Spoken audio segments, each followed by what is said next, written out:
This is her rite of passage right now. She's playing it smart. And I've told y'all, if you're thinking of doing this, you need to practice where you're comfortable, okay?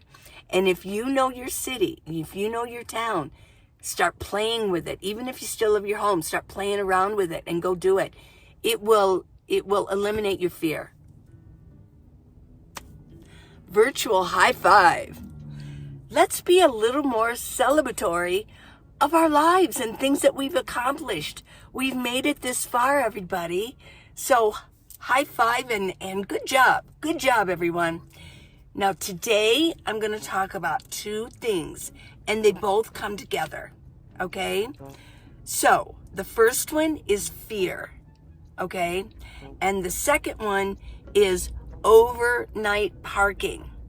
Now, if you're not a van dweller, you think, why would I want to talk about overnight parking? Well, they're both going to come together, and I'm going to talk about fear. And I know a lot of us, it holds us back. So let's get started with this subject, okay? Let's talk about fear first.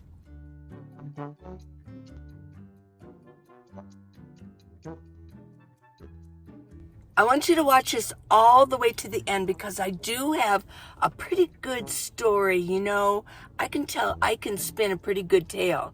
And this is about in Reno. I want to talk about how overnight parking and how I overcame fear. Why would you be afraid to do something? You know, if we don't fail, we don't really learn, right? I mean, and we do have to fail a few times in order to learn. I get so many letters and emails and comments on YouTube that they talk about how afraid they are to join this lifestyle. Number one is overnight parking. They have no clue where they're going to park at night, and that can be really scary. Now, I've been through all of this. I'm Minivan Lee, and I've lived in my minivan for 7 years now. And I've had to go through a lot of these fears myself. I mean, I'm not devoid of any fear. Overcoming your fears takes courage and bravery.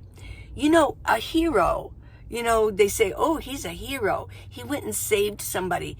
But he probably wasn't fearful before he actually jumped into the challenge. But the hero has to overcome his fear. And that takes bravery and courage. That's where bravery and courage comes from, is overcoming the fear that you have in the first place. If you're afraid of failing, you won't go very far. When it comes to fear, you have to walk through it. You just have to walk through it. You really do. If you're living in a house, I know that there's fears that you're feeling too, for whatever they are. You know, to go talk to your neighbor, to well, I just know that internal fears, we all go through it. And some of us have more fears than others. But when it comes to overnight parking, yeah, it's a big fear. And every van dweller has gone through it. I guarantee you. The first times, oh my gosh, yes. So I was thinking about this, and here's my solution. And here is my advice. You have to do it. You just have to kind of do it on your own. Now, I have a video, and I'll leave the links for it in all different places and comments and in the description. And at the end of the video, I'll have it back there that you can click on it. But Paul and I last year, I think it was last year, we went around in Tucson, and we showed y'all different examples what to look for and what not to look for. Okay? And we went all around town. We even went into Reno, which is like a little suburb of Tucson. And so there are examples, but let me tell you something. You have to go through it. You have to do it. So wherever you are, if you're thinking about this lifestyle and you're still in an area, you're in your area that you're familiar with, start looking. Going, oh, that would be a good place to park. Oh, yeah, that would be a good place. My very good friend online, she's been looking around. She's going to get going on this lifestyle pretty soon. And she was looking, and she showed me a place. She parked and she showed it to me, made a video of it. Looked perfect. She goes, well, this is a good place to park. And I said, it is. And I said, and nobody's going to bother you. And you're in town. It's a big city. She lives in a very big city. In fact, I'm going to say this. She lives in one of them in the country. And she's finding parking places now because she's looking. She's noticing. She's zoning in on that. And that's what I want you to start doing. And she found some street parking. She says, nobody would bother me here. And I said, exactly. You know, it's a big, big city where she lives. But there's these little enclaves and these little suburbs and everything in it. Just because it's a big city doesn't mean that there aren't residential areas. And I was just so thrilled that she's really been looking. And she did spend the night there, okay? And she did just fine. Well, I think her dog got sick and she was throwing up, and so she had to she went early in the morning and she went back home. But had it not been for the dog, she would have just been cozy, snug as a bug in a rug. So, here's the advice. You need to do it. You just need to do it. Watch that video and know that you can follow those guidelines, but you have to actually do it yourself. It's imperative. I had to do it. Every other nomad had to do that. Once you get a couple of spots under your belt, oh my gosh, you're going to do just fine. You're going to gain your confidence, okay? That fear is going to start dissipating, but it won't go away completely. I mean, I still have it too when I go to a new place. I think, where am I going to park? I will list a few places that are kind of a given. One is Cracker Barrel. If you're in a new town, look up a town. If you're traveling, you might be going through different cities. Well, when you know that you're kind of getting tired, start looking for a Cracker Barrel near you. Say Cracker Barrel near me. And it may be 2 hours ahead, or it may just be the next town. The only Cracker Barrel that I have found that did not, and I've been quite a few, that did not allow parking was in Las Vegas. Paul and I were traveling together, and we were in Las Vegas getting ready to go. Where were we going to go? I forget. Finding Flagstaff or whatever. And we wanted to spend the night there. Well, the security guard kind of looked at Paul and said, are you planning on spending the night here? And he said, yeah, we were. And he said, well, you can't, because this parking lot belongs to a casino. So, you know what he said? Paul said, well, do you know of another place? And he goes, I do. And he described it, gave directions, and we moved, and we slept all night there.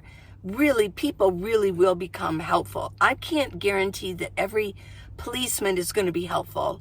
In fact, sometimes they can be rude about it. And they say, well, I don't know where you got to go, but you got to go. You can't park here. So, and then you just have to find a place. You got hotels, you've got motels, you've got apartment building close by that you can kind of scoot in late at night. If you had to move and it's late at night, you just go find a parking space. And the manager probably isn't going to walk around at midnight, trying to find who's parked here. Another place, if you're traveling, are rest stops. Don't be afraid. I mean, unless you really feel like, oh my gosh, this is really a dangerous rest stop. But don't get overly spooked, okay? I mean, follow your instincts, but don't get too crazy with it, Just go to sleep. Stop and go to sleep. If it's during the day, stop and get out and rest and walk around, use the restroom, look around. Maybe come in your van, make a little lunch or something, and then go.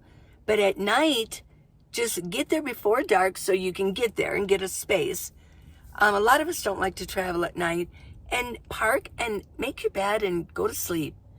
If somebody knocks on the window, they're not going to kill you. It might be a security guard that wants whatever. But I've never been bothered at a rest stop, ever. They say, oh, you can't sleep here or something. Well, that's what they're for. So they're probably just discouraging people from living there. Okay. So those are the givens if you're traveling.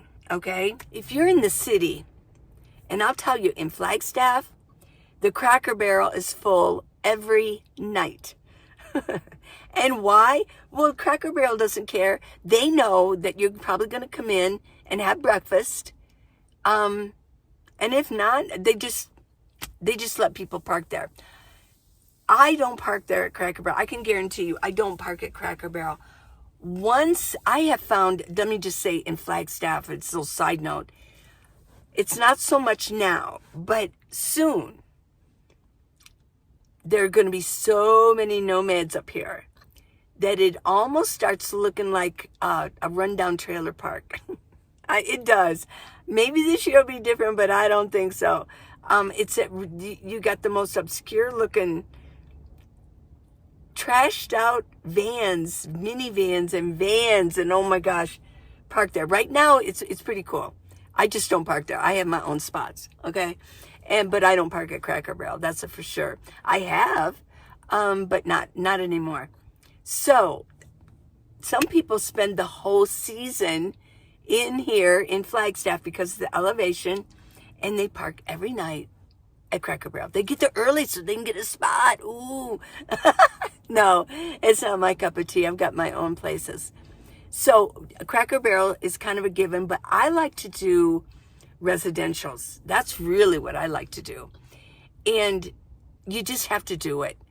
So here, that's my advice. Go do it. You have to experience it. You have to, it's like a rite of passage, okay? You just have to do it. Like my friend in the big city. This is her rite of passage right now. She's playing it smart. And I've told y'all, if you're thinking of doing this, you need to practice where you're comfortable, okay? And if you know your city, if you know your town, start playing with it. Even if you still live your home, start playing around with it and go do it. It will eliminate your fear. It will. Not to say that you're not going to get anxious going to another town, okay? But you just use the knowledge that you've gained from your hometown and just use it, okay? Maybe if they have a Cracker Barrel, go there first. Kind of get used to the city. Then the next day you can kind of travel around and look around. What's going on? If you see another nomad, talk to them. Ask them questions, So there you go. That's my advice. Now, I do want to tell you just a short story. When I was in Reno, I really did used to travel quite a bit. I don't so much anymore. I'm Minivan Lee, and I'm just a girl who lives in a van. Doesn't mean that I'm not a travel channel. And I never really was, but I did what I was going to do in Reno. It was during, I think it was 2020, and it was in May. And I think COVID really hit in February.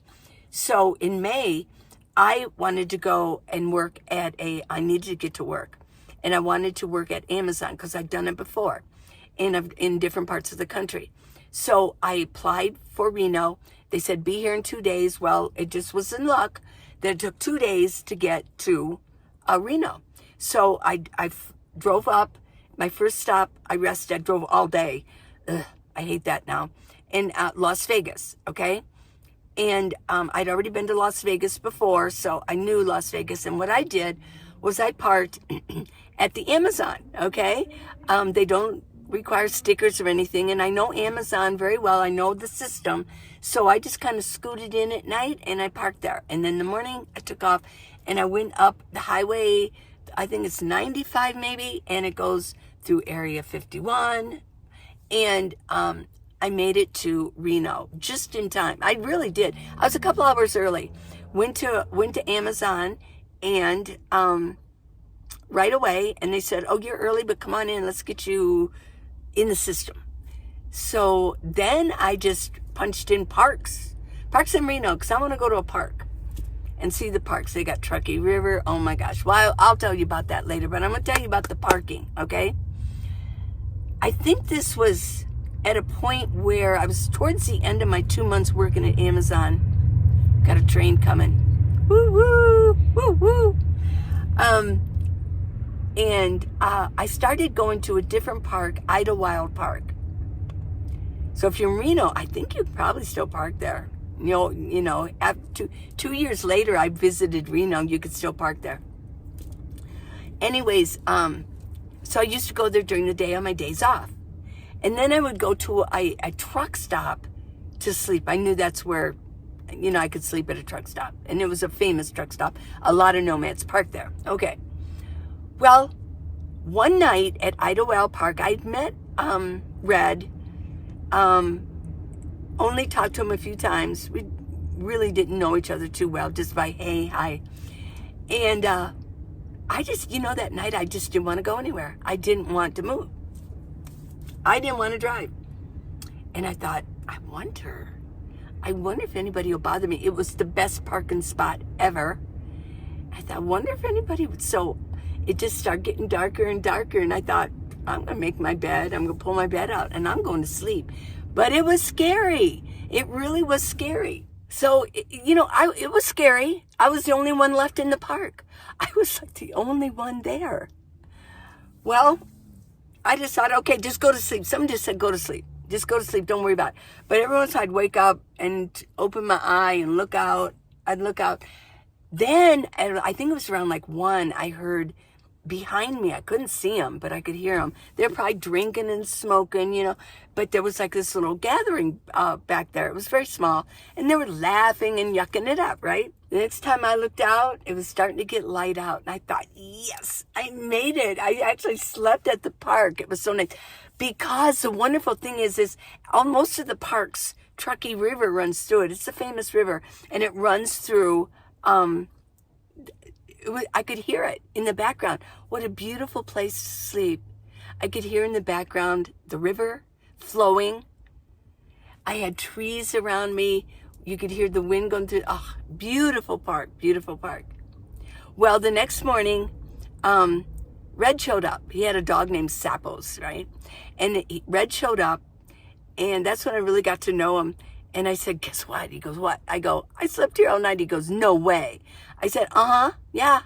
He was parking on the street somewhere not too far away. And he lived in a minivan too. Well, as it turned out, the next morning or that night, we both stayed there. And after a while, I'm just going to mention, after a while, we kind of gathered.